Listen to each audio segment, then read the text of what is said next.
नागपुर हिंसा के मुख्य साजिशकर्ता फहीम खान को पुलिस ने बुधवार को गिरफ्तार किया और फहीम पर कई संगीन आरोप लगे हैं। उसने कथित रूप से औरंगजेब का पुतला जलाने और विश्व हिंदू परिषद और बजरंग दल के प्रदर्शन के बाद अफवाह फैलाई और लोगों को हिंसा करने के लिए उकसाया। पुलिस ने यह भी कहा है कि फहीम सहित 26 आरोपियों को बुधवार में हमने कोर्ट में पेश किया, जहां उन्हें 21 मार्च तक पुलिस हिरासत में भेज दिया गया है। अब आपको बता दें कि नागपुर में हुई हिंसा के बाद शहर के हालात जो हैं वो धीरे धीरे सामान्य हो रहे हैं। स्थिति को देखते हुए प्रशासन ने कई इलाकों में कर्फ्यू में ढील दे दी है। साथ ही कुछ इलाकों से कर्फ्यू पूरी तरह से हटा दिया गया है। प्रशासन ने बताया कि नागपुर शहर के नंदनवन और कपिल नगर इलाकों में कर्फ्यू हटा लिया गया है। वहीं लकड़गंज, पचपावली, शांतिनगर, सक्करदरा, इमामबाड़ा और यशोधरा नगर इलाके में दोपहर 2 बजे से 4 बजे तक कर्फ्यू में ढील दी गई है। इस दौरान नागरिक जरूरी सामान खरीद सकते हैं।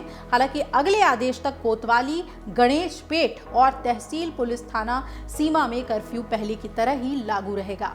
अब नागपुर में हुई हिंसा के बाद महाराष्ट्र साइबर विभाग ने भी सोशल मीडिया प्लेटफॉर्म्स पर 140 से ज्यादा पोस्ट और वीडियो की पहचान की है, जिनसे आपत्तिजनक सामग्री शेयर की गई थी और इन पोस्ट के जरिए भड़काऊ बयानबाजी करने के आरोप हैं। महाराष्ट्र साइबर विभाग उन सभी व्यक्तियों की पहचान करेगा और उन पर मुकदमा भी चलाएगा जो डिजिटल प्लेटफॉर्म्स पर गलत इस्तेमाल करके सांप्रदायिक सद्भाव को बिगाड़ने की कोशिश कर रहे हैं। साइबर विभाग ने कहा है कि भड़काऊ सामग्री फैलाने वालों के खिलाफ सख्त कार्रवाई की जाएगी। हिंसा के मामले में अब तक 69 लोगों को गिरफ्तार किया जा चुका है, जिनमें अल्पसंख्यक डेमोक्रेटिक पार्टी के नेता फहीम खान और विश्व हिंदू परिषद के 8 कार्यकर्ता भी शामिल हैं। खास बात यह भी है कि सोमवार रात जब ये हिंसा हुई थी तो इसमें 33 पुलिसकर्मी भी घायल हुए थे, जिनमें 3 डीसीपी स्तर के अधिकारी शामिल हैं।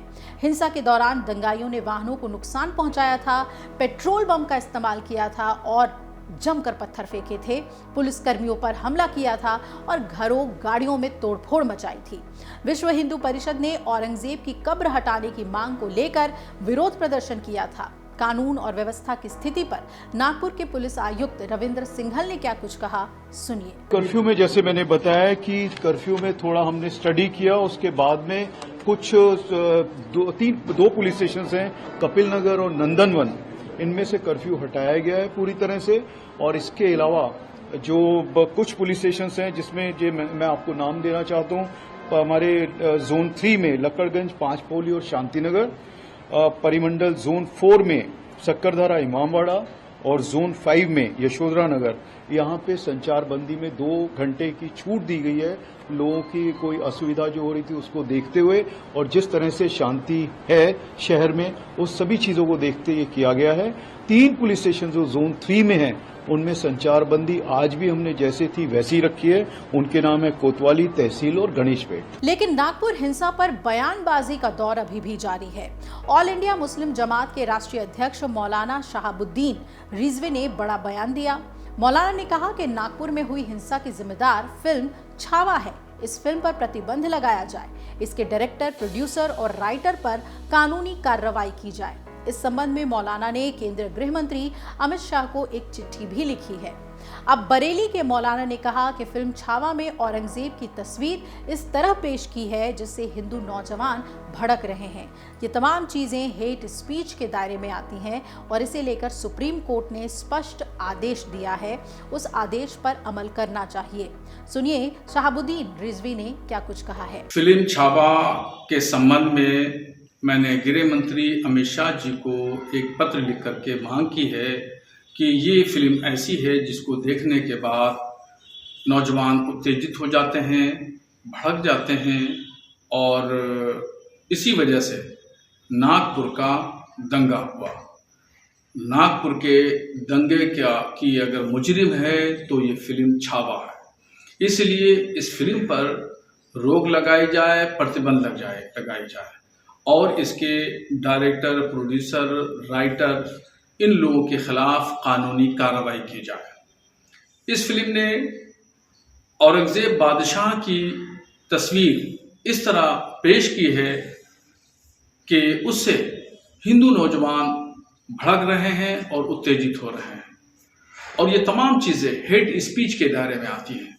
और हेड स्पीच के सिलसिले में सुप्रीम कोर्ट ने स्पष्ट आदेश दिया है, उस आदेश पर अमल करना चाहिए और गृह मंत्री जी फौरी तौर पर फिल्म छावा पर पाबंदी लगाएं।